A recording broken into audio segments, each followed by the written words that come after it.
biomechanical cutting today. Now, normally in defensive knife work, particularly the Medusa system, we're all point driven. We really don't typically think about the edge. Knives like this are fantastic for point driven work, where we're striking at our opponent aggressively. We're grabbing on.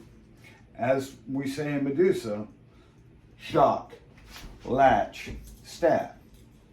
We've got that idea. But occasionally, we need to actually cut our opponent. And there are multiple reasons for this.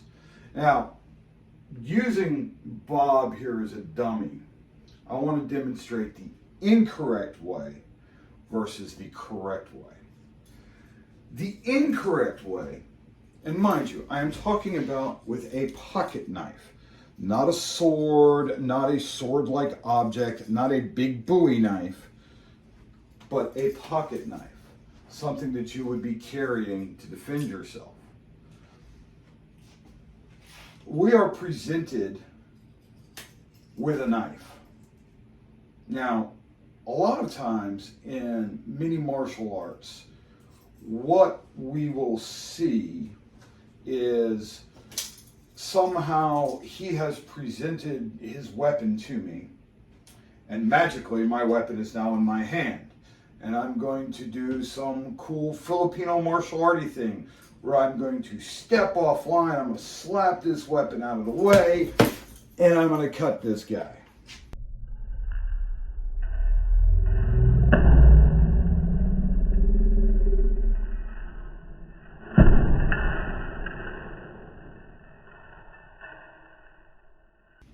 Just like I did. Now, what I'd like you to notice is I did get a cut, but most of that cut was deflected by the clothing that Bob is wearing.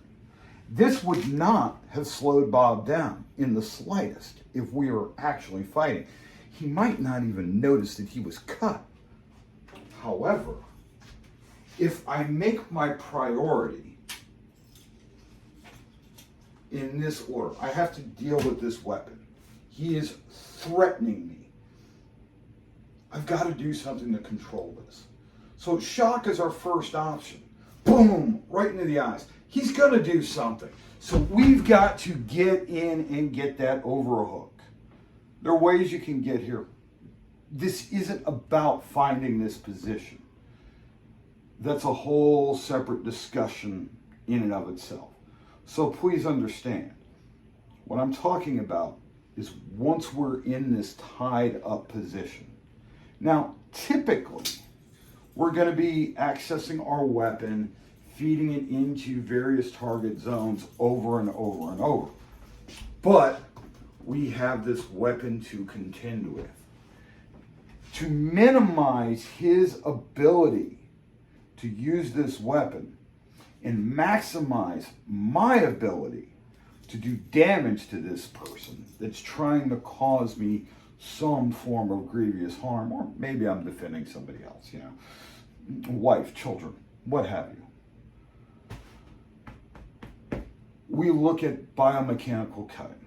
Now, this can be done whether you're in forward grip or reverse grip. I want you to think about what it's like when you're cutting a steak for dinner. You don't sit down to your dinner and wildly slash away at your steak. No. You with precision place your knife on that piece of meat and cut.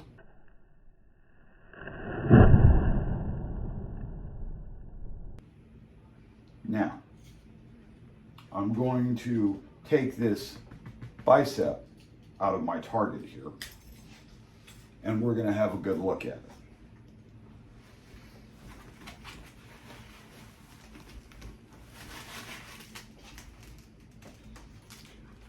My very first cut,